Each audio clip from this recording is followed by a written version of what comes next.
15 is too young to be alone and scared.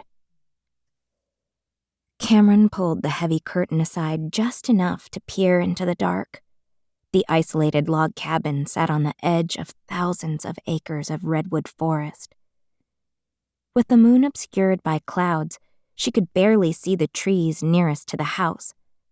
The early spring rain had not stopped for the past 2 weeks, and she feared the stream would soon overflow its banks.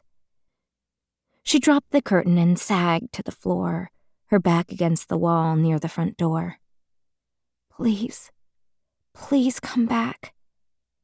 She dialed her mom's cell phone for what seemed like the 100th time. After 3 rings, voicemail kicked in. "Hello, you've reached the Painter family. We can't come to the phone right now. Please leave a message."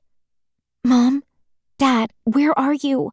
Please come back. I promise I'll try harder not to be a freak. I'll do the dishes. I'll take out the garbage, anything you want. Please come home. I'm scared. I love you. I really do." She listened to the silence on the end of the recording, trying to think of something more to say, something that would make a difference. "I love you," she repeated, her voice tired and filled with tears that had long stuck in her throat. Finally, she hung up. She pointed her cell phone toward the darkened living room, barely illuminating the chaos that had become her daily life. The moonrise Afghan on the couch where she'd been sleeping, the empty bottles of Diet Vanilla Coke, the wrappers and wrappers of fruit and nut bars, a bowl of half-eaten Cheetos, another bowl of unshelled peanuts.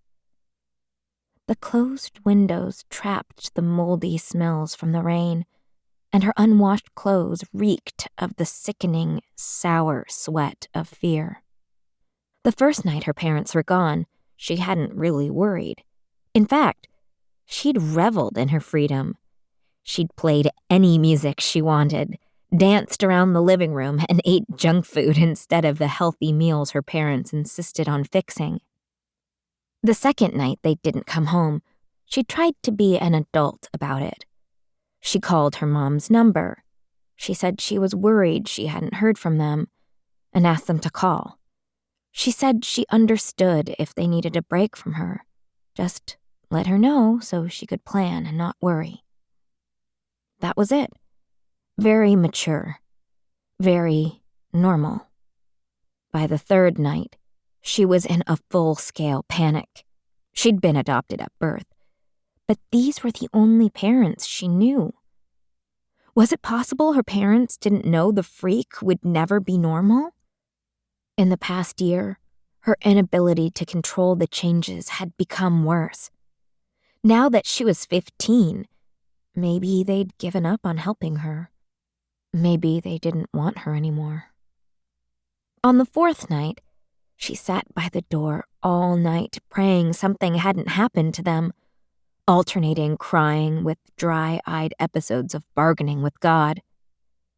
She refused to leave the door, as if by sitting there, she could will them to come home. But what if... No, she couldn't do it. She couldn't even allow the thought to fully form. They'd come back. They had to. It had been a week since Camryn's parents had gone to the store 60 miles away. 7 nights of wondering if all the evil things she said to her parents had finally driven them away. She'd called them monsters. She said she'd rather be dead than a freak.